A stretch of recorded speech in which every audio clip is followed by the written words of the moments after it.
talk briefly about dependency injection, because this is a pretty useful pattern as well. Dependency injection is something you don't have to do in a web API environment or any other, but it's a useful pattern for really simplifying things. So when we're talking about dependency injection, what we're talking about using is an inversion of control environment for resolving dependencies. So a dependency is just a requirement that a certain piece of code has. For example, our employee controller needs access to an employee repository object, is a simple example of a dependency. In order to do my job, I need one of these. And I don't want to have the hassle of going out and figuring out where it is and making a new one.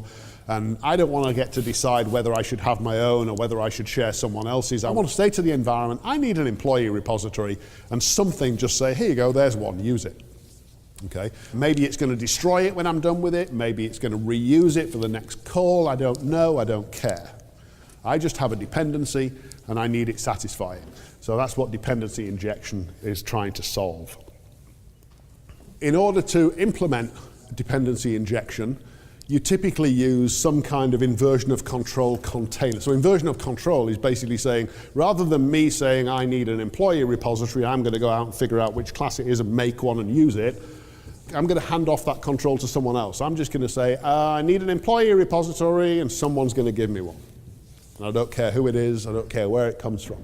And there are lots of these inversion of control containers around in the .NET world. I've just listed some of the common ones here, and I'm not really a proponent of any one of them, to be honest. I've used several of these. Right now, I'm just using Unity, and the only reason for it is that I followed a few samples of a few things on Pluralsight, and they were using Unity, so I did too.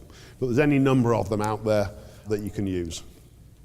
One of the jobs of an inversion of control container is just to manage knowledge of if someone needs one of these, this is where it comes from, and the ability to make one and hand it to someone somehow. And also the job of this environment is to determine or to control how long that thing lives. Do we make a new one every time we're asked for one? Or do we expect to get it back when they're done with it and keep it in a cache or a pool and give it to someone else the next time they want it? How do we do that? So when it comes to Unity, that's determined by the lifetime manager that's used. And Unity has 3 of them. There is a transient lifetime manager, which is the default. And basically what that says is every time someone requests something, a new instance of that thing will be created. That tends to work pretty well in a web API type scenario because we're supposed to be stateless, right? So that kind of fits in fairly well. There is also a container controlled lifetime manager, which basically gives you a single instance scoped to the container lifetime. So essentially that gives you one instance application wide, and everybody will use the same one. So as long as it's thread safe and there's no concurrency issues there with that kind of stuff, then that might be an approach you want to take. And hierarchical lifetime manager gives you a singleton service instance scoped to the container performing the resolution. Essentially, this is useful in environments that have session state. So if you were using this kind of thing in an older WCF environment perhaps that's maintaining session state, it will give you one instance per session, but not one instance system-wide. Implementing dependency injection, the dependency injection mechanisms generally revolve around using interfaces. So an interface is a description of something but not an implementation of something. So an interface, for example, will describe the operations that a class will have or a class will support. So basically, we're going to use some kind of IOC container. We're going to use interfaces to describe the things that it manages, the things that there can be dependencies on. We're then going to implement those interfaces in concrete classes that the container can hand out as necessary. And we're going to create an instance of our container and then code our clients to request instances of the things they need from that container. This all sounds very nasty, but actually it's rather simple once you get into it. Let's just see it happening. So what we're going to do is implement some dependency injection in our environment, just so you've got an example of doing so. So what we're going to do here is we're going to use dependency injection to hand out instances of our repository classes. Okay? It's going to be a very minor change from what we've got now. And there's a few steps to get there, but the way this works right now is our department controller just holds a reference to and is responsible for constructing its own instance of department repository. So it's doing it directly. The dependency injection environment will simply say our department controller, instead of directly creating one, will just say, I need a department repository, please. Someone give me one. Okay, so that's the change, but it's going to be like a two-line change in here. The whole mechanism of how we go about doing it is what we're looking at. So what we're going to do is we're going to change our code a little bit. Our repository classes right now are not based on interfaces. Okay, so I have an additional code gen template called repository interface that generates an interface that describes the repository class. Again, I'm not going to look at that. I'll show you the results.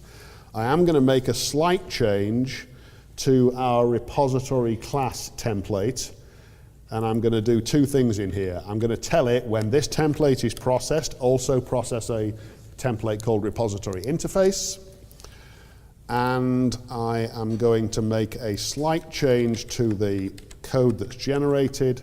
I'm going to make public partial class, whatever it is, repository. I'm going to make the repository class implement the repository interface. That's the requirement for doing dependency injection. Things have to be built on interfaces. Okay, so we're going to save that. We're going to regenerate the code. As well as our repository classes, we've also got repository interfaces. So let's add existing item, and it will be in our models folder. There's our two interfaces. So now we've got an interface for a department repository. An interface just looks just like a class, but it simply declares the operations. There's no code in here. So you'll notice there's no proc, there's no procedure divisions in these things. So an interface just defines there is a method called readAll that returns a repository result and has a parameter of this.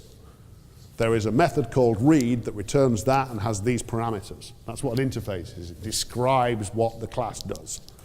Okay, but there's no code in here. The class implements the interface. Think of the interface as being like a contract. It says, if you want to be a department repository, these are the things you have to have. Okay, and the class implements that, and sure enough has concrete versions of all of those, complete with actual code that executes and does something. Okay? So now we've got interfaces for our two repository classes, and they build. Okay. Now we're going to do the Unity bit. And again, I don't want you to worry about this too much.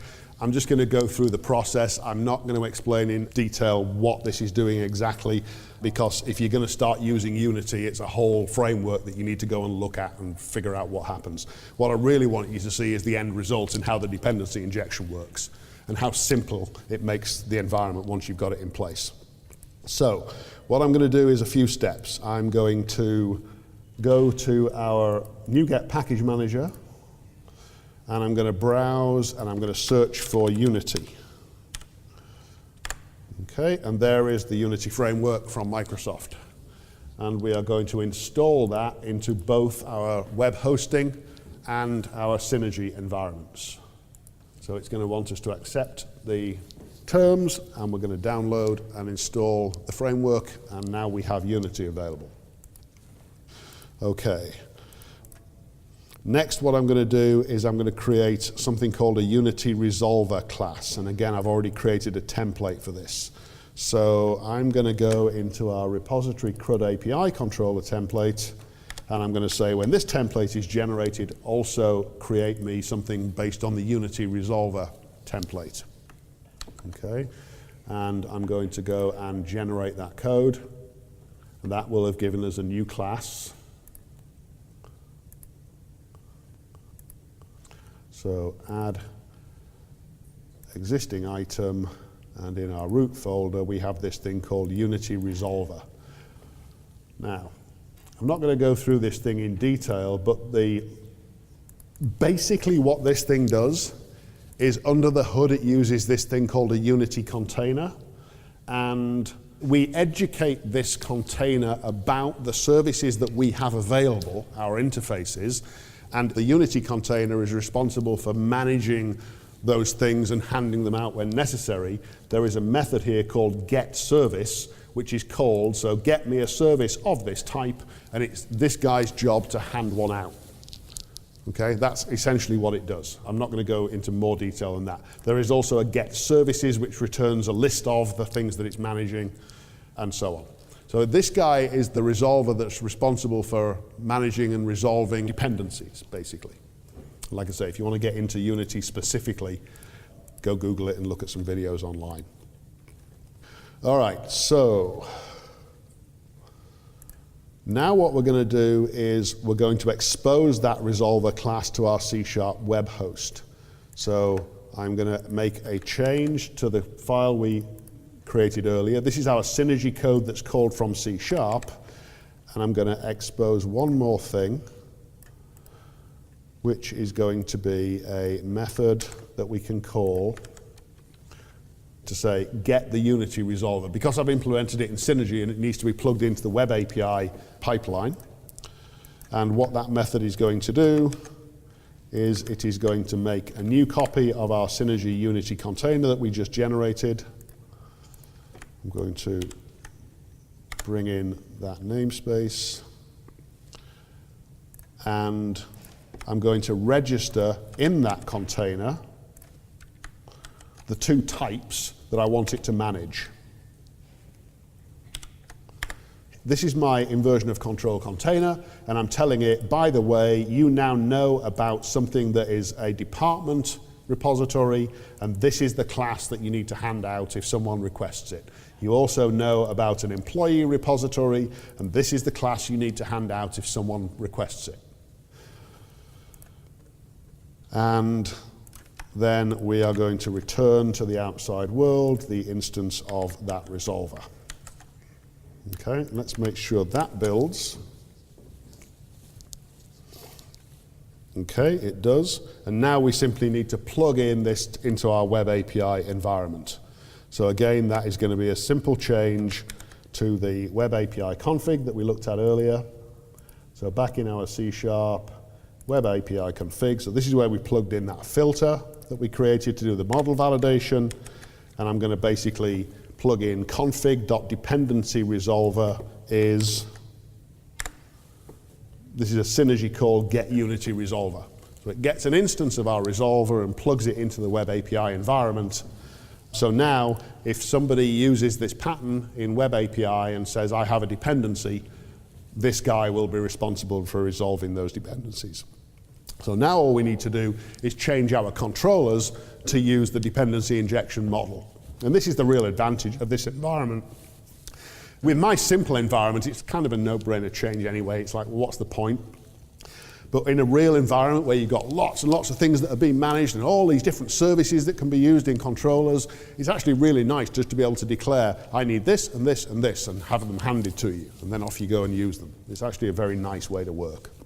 So let's make use of them. So our web API environment now has the environment, and the way we use them, we're actually going to make a change in our controllers. And remember, our controllers are code generated, so I'm going to first of all go to the template that generates the controller. And instead of declaring an instance of the repository class, we're going to go after the interface version. So I'm going to change it to I structure name repository. Again, you'll see the change in the generated code.